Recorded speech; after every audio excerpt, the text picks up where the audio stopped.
ചന്ദ്രൻ്റെ ഇരുപുറത്തും ഗ്രഹങ്ങൾ നിന്നാലുള്ള യോഗം നാം പറഞ്ഞു കഴിഞ്ഞു.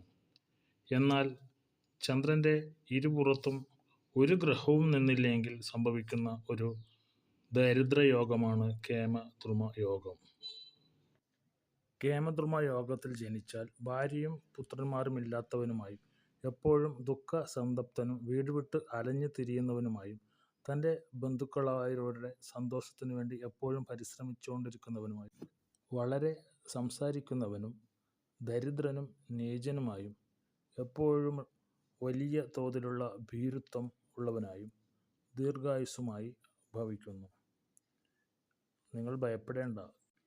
ചന്ദ്രൻ്റെ ഇരുപുറത്ത് ഗ്രഹങ്ങളില്ലെങ്കിലും ചന്ദ്രനെ ഏതെങ്കിലും ശുഭഗ്രഹം വീക്ഷിച്ചാൽ ഈ യോഗത്തിന് ഭംഗം വരുമെന്ന് ശാസ്ത്രം പറയുന്നുണ്ട്.